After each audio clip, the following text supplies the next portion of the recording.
Okay, everyone, sorry for the delay. Call the meeting to order. I'll accept the motion to approve the agenda. For a second? All those in favor? Public comment we'll take at each item, so, just so you know. Yeah, we have a quorum. Minutes. Anyone want to make a motion to approve them? All those in favor? Good. Okay, public comment we take at each thing, so if anyone has anything they want to say now or wait till each item. Is that okay? Okay. The action and discussion items. Andrew, you want to open up? We're going to keep this, and just so everyone knows, on the plus agreement discussion. We're not going to get into a big, long, all-night affair. We have a meeting in a half an hour. Andrew will open up the conversation, and it's really more of a clarification issue and an update. Okay.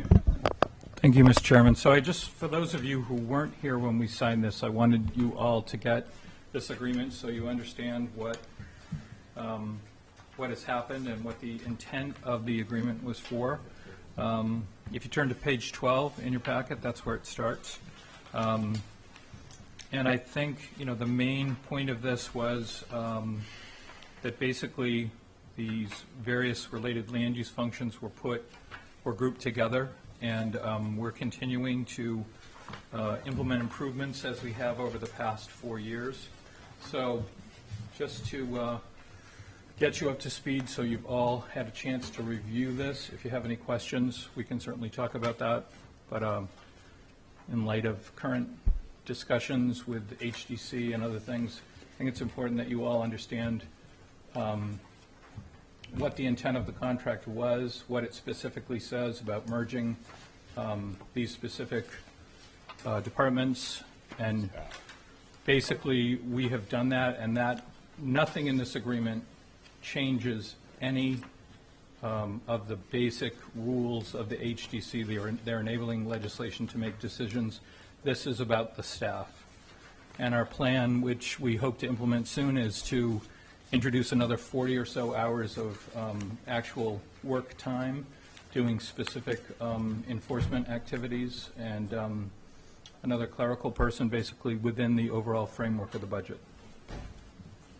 So if there were any questions about it, we're certainly here to answer. Anyone? Any members have any questions? Do you currently report to the town manager? Through this agreement, anything related to plus, yes. But that's a change from what happened in the past, or not?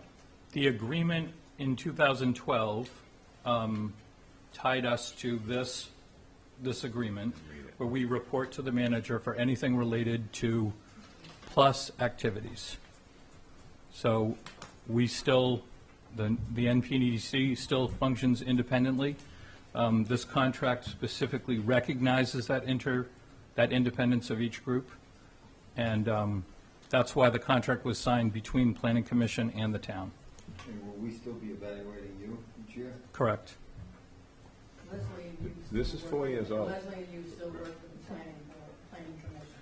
That relationship hasn't changed. The administrative part is working with it, because the staff is under administration, except for Andrew and Leslie, except for the only two. Right. So that hasn't changed. Okay. I have a question. Yes. In light of what... Okay, yeah. You gotta just state your name for the record. Sorry. You gotta say it louder so these can hear it. We're on TV, and she's gotta be able to hear it also. Okay. On her.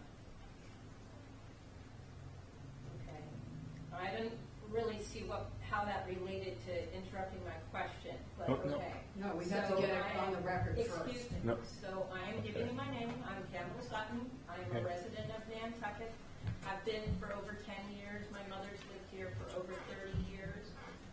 And Okay. so I was here for a different issue, but since this has come up, and this has been in the newspaper recently with the loss of the one job, and I do not know all the ins and outs, but I see some sort of consolidation of power that is ending up with Libby in charge of everybody's everything, which what I'm wondering about, I guess, is how does this allow the HDC to continue independently, or any of these sort of independently? I mean, isn't, now that they're all one thing, really under one person,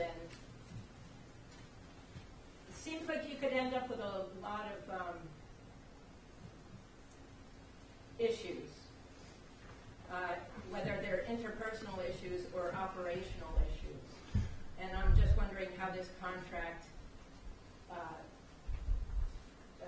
assists the independence of these different boards operating and their ability to question each other or someone else if it sort of has a very hierarchical structure. Andrew will answer that.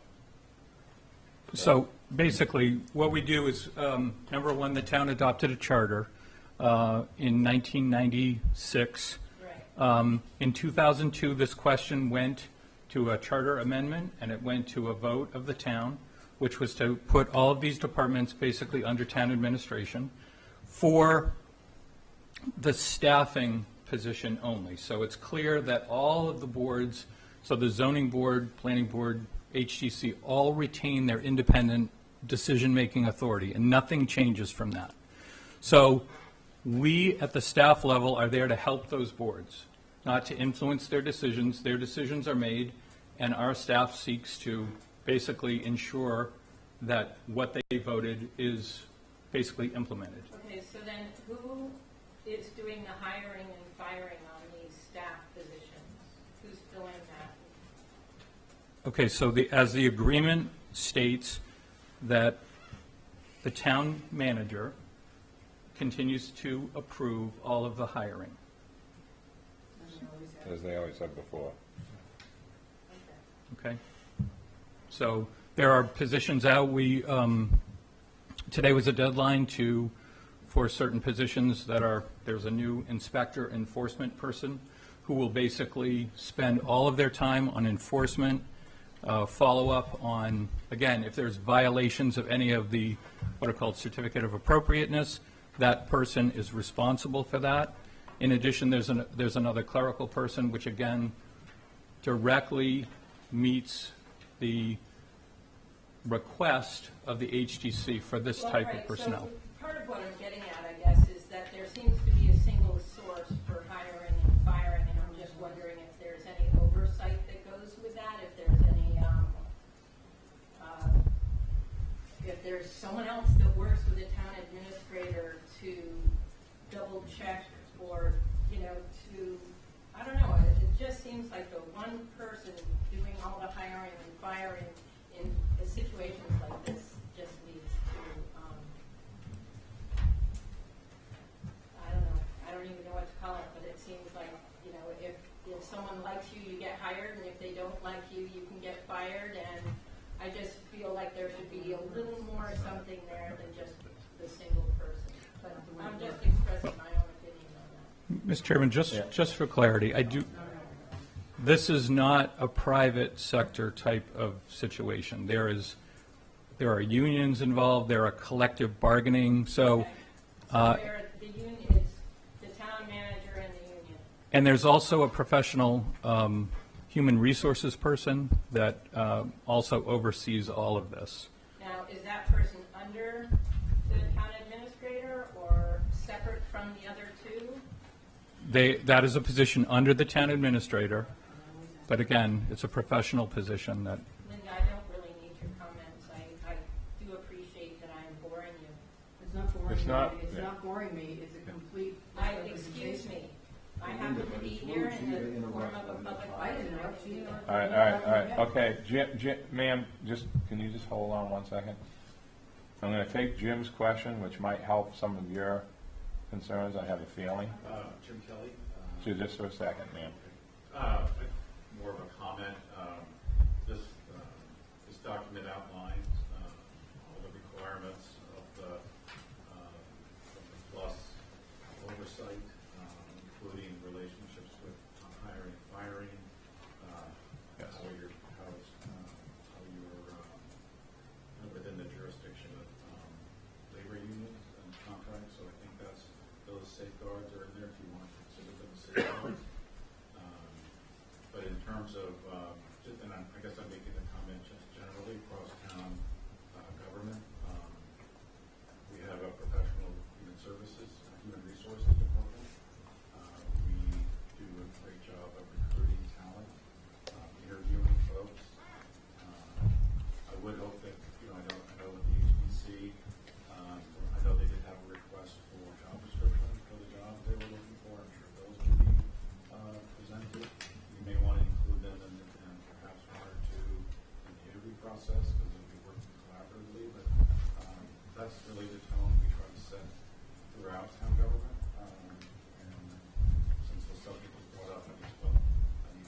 Ma'am, do you have any more comments or questions?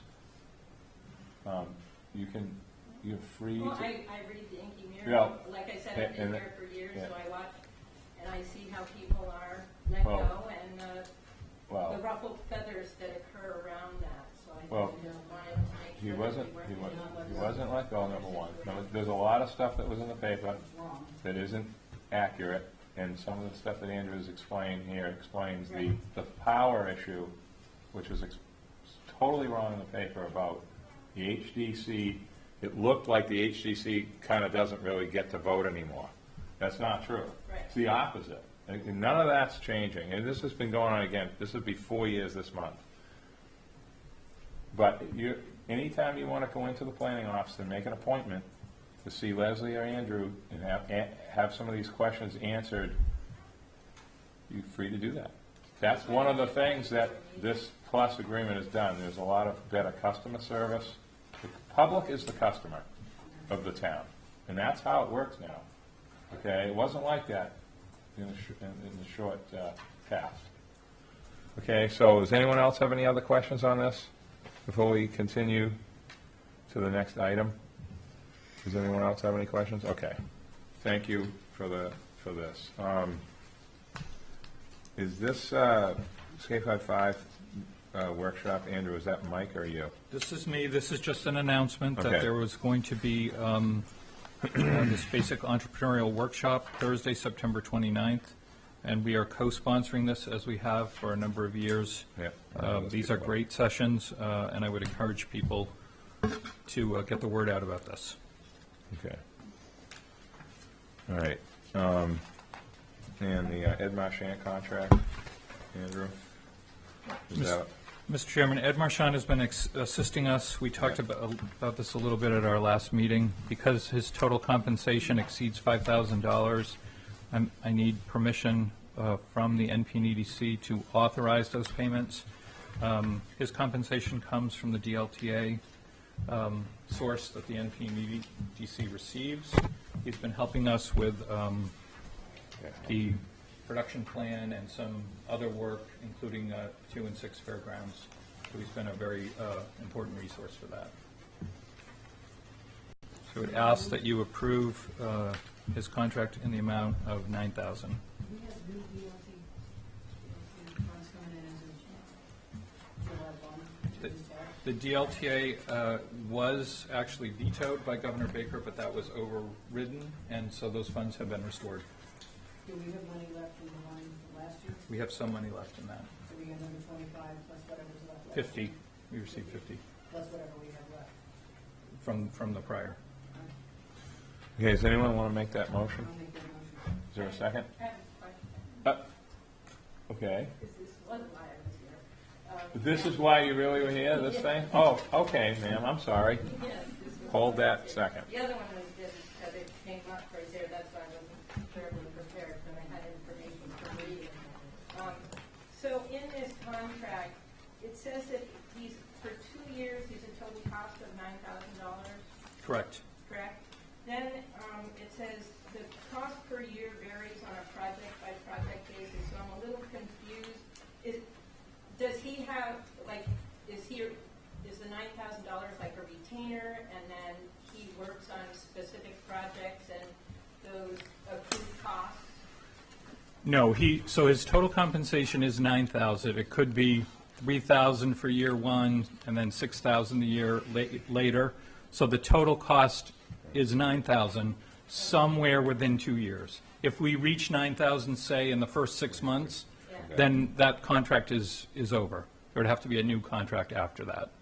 Okay, so I was just a little confused by that Not to exceed. wording, because it sounded like maybe if he was working on 2 Fairgrounds Road for something, he might, you see what I mean? Right, yep. Okay, so, Okay. and then with the insurance, he doesn't need insurance, right? He's got all these, He has, the workers' comp and general liability, he has himself as an independent contractor. that's right.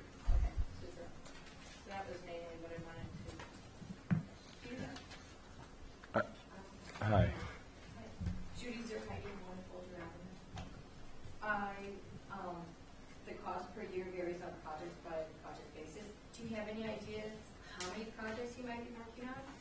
And if, do you have any idea that he may exceed this? Like you said, use it, for example, it could be 6 months, it might get the 9,000. I don't know. I mean, it depends a lot on what the board members, what kind of services they want, and it depends on, you know, a project could come up that needs his consulting on that I don't know yet. So he's there as an advisor. We have a couple projects outlined that he has been working on, so we'll see over the course of 2 years. Just two, Pardon me? Just a couple projects? Well, I don't know. It could be 3, it could be 4. Again, it depends on, you know, whether there's a role for him or not. And just to, since this is something that never would come up normally in a meeting, he's a guy that has a lot of institutional knowledge about Nantucket. He helps the town a lot, like Judy Barrett, you know what I mean? So that's all I'm saying.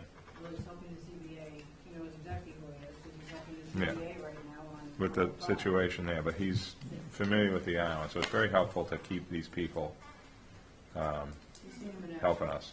Okay? So I don't think anyone made a second to that motion yet. Okay.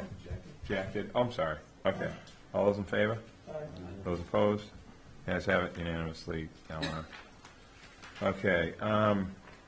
Mike, I know this is you, the next thing, so. And I know What do we it's got? getting really, really late, so we won't spend too much time on this, just Are to we let done you- with the public review now, or is this something different? We're not talking about any of tips or UPWPs Okay. or public participation plans. This is for the NRTA. This is a heads up on page 25 and 26. There's a scope of work and a budget for an additional study for the NRTA. Again, it's also through AECOM, who did their year-round service study. This particular study is focusing on the fare rates to see where, if there's a need to increase the fares on the bus, as well as look at research funding options that are being used in other parts of the country. We've talked about a lot of those here in the past. I think this is to hire AECOM to flush that out a little bit further and have a more refined survey of the country of different options. So AECOM's going to do that study the next couple of months. They would like to consult with the NPDVC at some point, and I suggested that the October 2nd, I believe, meeting, the first Monday in October, be used to present the results of their information. It was also suggested that may be the opportunity to have the joint meeting with the Board of Selectmen. We might be having that in September, I thought, so that was why. We haven't picked, a date hasn't been selected yet, so that's why it's, we're entertaining these other options for October. Okay.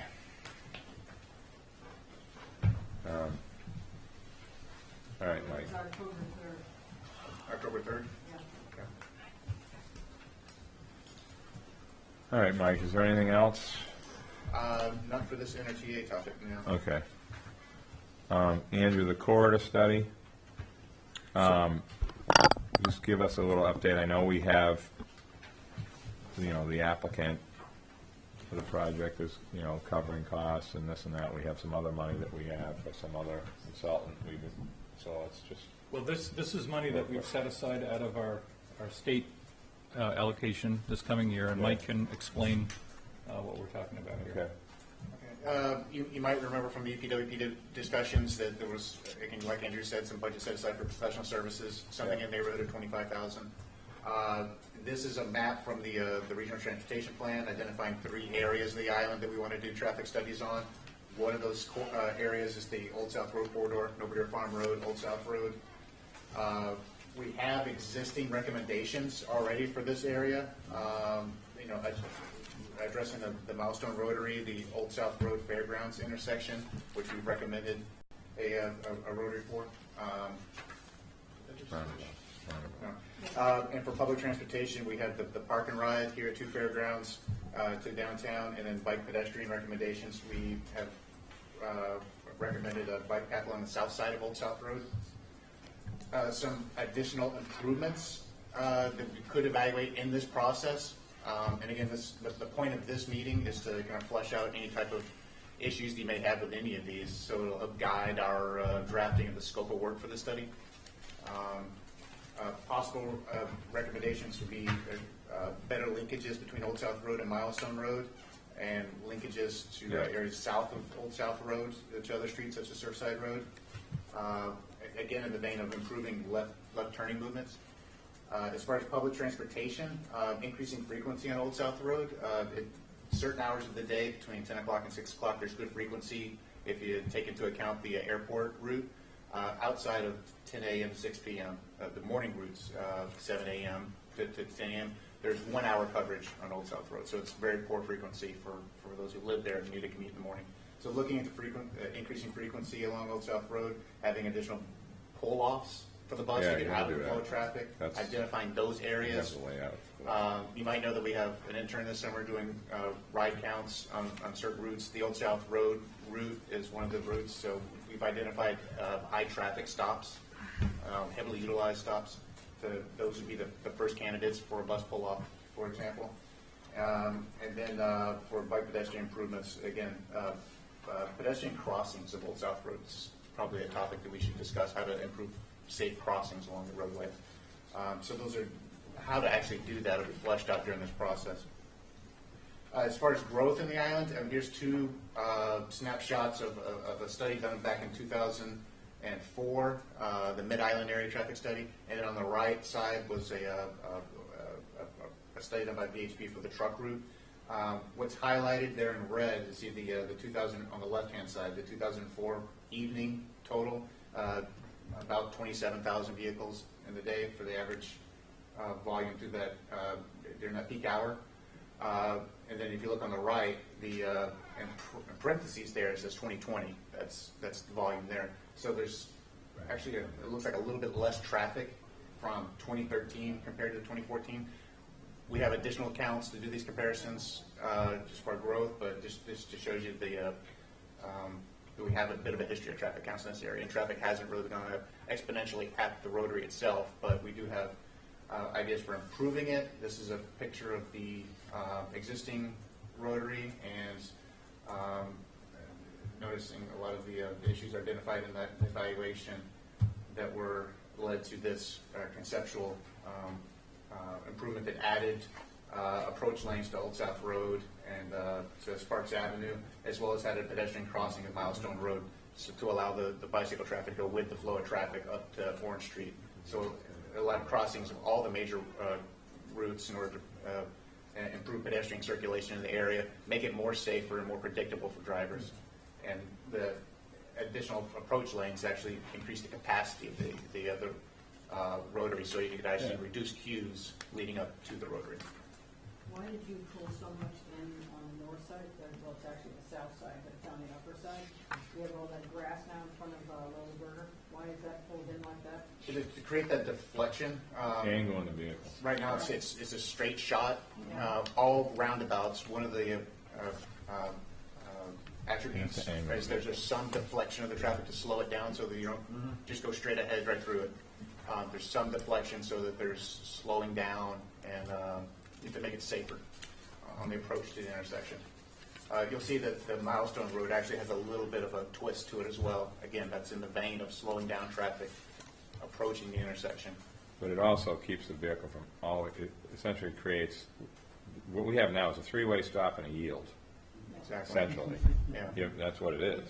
It's like Route 1. Try to drive on Route 1 without stopping.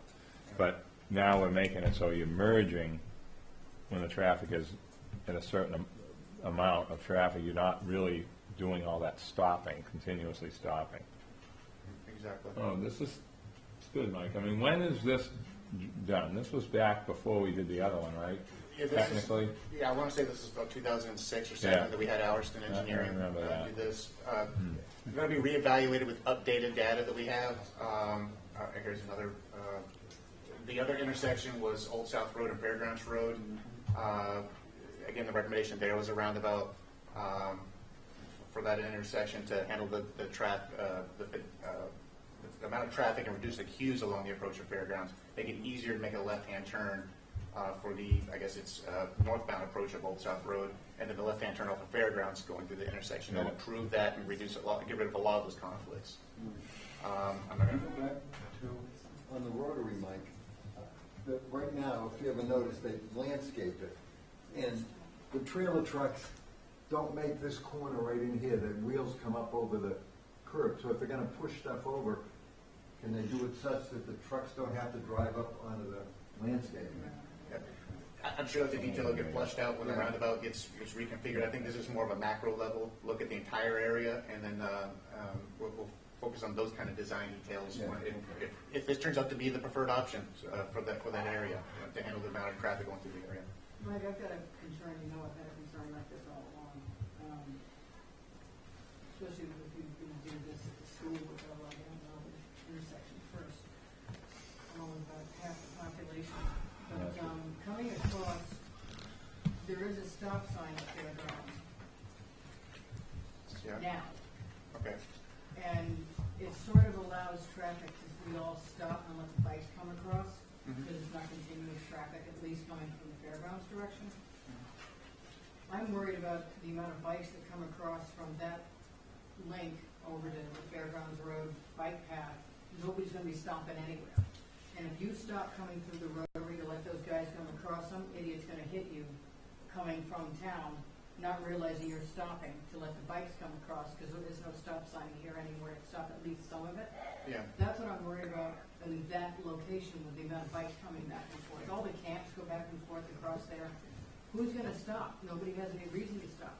They're gonna come Kids through have the to do is rotary get and off keep their going. bicycle, and then they're a pedestrian, and everyone has to stop for them. Yeah, but that guy behind you in the rotary isn't necessarily gonna see that you're stopped in the rotary, letting somebody come across. You may have to move, Yeah, but those Readjust the crosswalks bike. only I'm are talking to before Mike, you get to please. the rotary. you may have to readjust where they come across to give them some visibility coming in behind somebody coming through that rotary. Yeah. Fairgrounds will see them, but the guys coming out of town may not. Just real quick, how you fix that design-wise is the crossing is something like 15, 20 feet from the Right. circle. You'll see where the crossing is like that there on that triangle. That'll give you basically one space for a vehicle to queue. So you allow vehicles to go circulate through the intersection without blocking the circle. So that's how you address that design-wise. Because that worried me when I was looking at this before, but I think traffic is so strong there Yeah. now. Okay. Go ahead, hi. I just have to- No, both of you kind of have your hands up separately, Well- but that's okay. So Campbell Sutton, I am just echoing Linda's concern. I have a concern about the integration of bike paths with rotaries. And it would seem like if you had the bike path crossing away from the rotary so that the bikes could cross in the two-lane instead of in the heavy traffic pattern, I just think it would be safer. I think But that's- the most important thing this is just a conceptual thing. I know mean, it's conceptual, but I see it at Hooper Farm. I've Yeah. tried to walk, I've tried to take that bike path, and Hooper Well- Farm Rotary doesn't allow you to use that bike path safely. It just, Well, it we don't have a doesn't, but bike if path. that bike path were at a different location where all the traffic wasn't merging, I think it would be just, in general, Well- safer. well, ma'am, just real quick, the town has gone to incredible lengths and with the private sector to get the layout and the dirt available on Bartlett Road to give us room. That there isn't a lot of room for that roundabout. So these other spots that are being looked at, we have a lot more space to do some of these things, to move the crossings into different places. So all these things are going to get looked at. I mean, this I'll just come this has to been the going meeting. on, you know, we always were supposed to follow Europe. Europe's been doing this for 75 years, and it works like a champ, and we need to do roundabouts. Europe also has much more experienced bicycle riders, I will say. that. Okay, well, they don't ride a bike over there. They're loaded with cars. Trust me, I go over there, I see it. So, No, but these are Mike, the kind I of mean, concerns that- this input will happen. These concerns have to be dealt with, because the amount of bike traffic that's out there on these things. I agree with Sutton, that when you're trying to come across at the Hooper Farm Road one, not everybody stops and lets you go across, and sometimes they just Have we had an go accident? across Have we in ever front had of an their accident? cars. Has a bike been hit by a car there? At this location? No, or- at the Hooper Farm. We only have one bike. I don't consider the Rotary a roundabout, because it's not. Yeah. Has there been a car hit a bike at Hooper Farm? Thank you. How many have I almost? That's it. Quite a lot. I mean, we always say we're gonna run people over right away. Die, we'll do so. No, but ma'am, there's accidents everywhere. Yes, and all I When we- did was express myself, and all you had to do was say thank you for I, your input. I'm not saying that you're, I didn't, ma'am, I wasn't saying, I'm just saying that we have data, okay? And if there hasn't been an accident, that's a pretty good thing, isn't it? That's all I'm saying. Okay, go ahead. Sorry, Judy. That's okay. No. I was just, kind of a silly idea, but can we go underground for a crosswalk? Oh, well, We fly over, go underground, we try everything. Well, Mr. Chairman, I think the point of this exercise is to identify some issues and, Yeah. and let you know that we're gonna flesh out these kind of things. These are what we would give, that's what your 25,000 would buy you with consulting Yeah. services, is to go through and provide 3 or 4 different options of how you make that crossing safer, Yeah. in everybody's opinion. I'm gonna skip. Mike, I've got one more question from this public before Okay. we go. I think he wants to talk about the same thing. Goldfinch Drive, Gentner? Kentner. Yes, sir. The question is, could you elaborate on what you expect the timeline of all of this to be? This is, Oh, that's in, all right, Mike, you can answer all that, because technically this stuff's in the transportation plan, the other stuff is more about the coming Richmond project. yes, Simultaneously, as we said at planning, that stuff is needed to be looked at regardless of whether there's one more house out there. understood. I think we all agree to that. How about the rest of it? So go ahead, Mike. As far as scheduling, we're getting to the scoping part of it right now. That'll get flushed out later on in the process, actually when the final presentations will happen. My hunch is that it will be more like late spring next summer, but it may be a little bit longer. We might continue this into next fiscal year to refine some of these ideas a little bit more. Once we have 3 or 4 options for every one of these areas, they need to be flushed out a little bit more. We can dedicate more funds to actually doing that, to have a better product. But I'd like to just get the scope of this view out right now, and then we can refine it with schedules and if we need to use next year's funds to And when you say develop next some year's of these funds, ideas. do you mean funding for studies or funding for the tip? It's not a project, you That's said. right. This is all That's what I planning. thought. This is all planning and design, which is, Because I know the next one's Valley Road. well, that's a construction project. Yeah. We did this exercise with that intersection. So we just like to go through that now and we just identify. Well, I'm just trying to explain to them, because they're thinking that this is like smoking hot, going to happen tomorrow. No, It's I not. mean, and the whole scope is still everybody's working, like, you don't go from a study to construction. Believe me, government's very slow, okay? So don't think things are going to go too fast. Actually, I'm just concerned that I just thought that the bike path situation combined with the road Yeah. it's an issue. Yeah, And I think they should think about that. and the consultants that we use, Presentation, so and the they're consultants better that- early than yeah. afterwards. and the consultants that we use and the consultant that the applicant is using are all people that are very familiar with the island. So go ahead, sir, So, yes. Mr. Chairman, the only thing I would say, since I represent all of Norshot actually when I come here to these, Okay. is to encourage you and of course the planning board to examine, in light of the time constraint, any actions that you could take to lead traffic off of Old South through satellite improvements or anything else that might get ahead of this elongated timeline, so that traffic might be relieved in some way through some supportive actions elsewhere. Thank you for that. We agree with that. Devil's advocate here, because I'm from New Jersey, New York area, and they have I drive by pedestrian, Nutley all the time. yeah, Montclair, Okay. exit 151. You go to Nutley, I go to Montclair. They have pedestrian walkways in a lot of places. I don't know if that's like tantamount to having a stoplight on Nantucket. But in order to get across, if we're gonna put a bike path on the south side of Old South Road, how you gonna, there'll be a grease spot trying to get from that side to the other side across the Rotary. I just, it's something to think about, just pedestrian, nice little pedestrian walkways, Like Wisconsin. over the top, yeah, flyway over Wisconsin, yeah. Barry, sorry. Just one thing. I mean, the grease spot soundbite is incredible, okay? And I have to say that as one person sitting on this commission, I think the engineers do an incredibly good job about looking at these things. And I'm gonna start asking people that if they honestly believe this is how this is going to flow, then we need to see objective data to the contrary of what we're trying to do here at this point. There's a fear-based factor that's out there, and I got it, but there's no tangible evidence. You even heard Mike say earlier that something like Cooper Farm Road is actually working very well. There's one of these over in Hyannis by the school. That's enough. Now, excuse me now, I have the floor. No, Thank it you. is true, there is one over there. I have the floor, thank you. Very, I really don't appreciate the interruption. very. That's all I'm saying to you is that there's plenty of objective data in support of this. But what I'm finding is, and what hampered this in the past was a lack of objective data to prove that we were wrong with this. And so I think if we're going to meet on that ground, then let's make it fair with things as well too. But by delaying or denying these projects, it's not getting better. Let's be serious. No, I think, Let's be serious. And so, and I would dare say, I don't think anyone on this commission would dare to try to put a project forward that would be tantamount to causing major problems or accidents.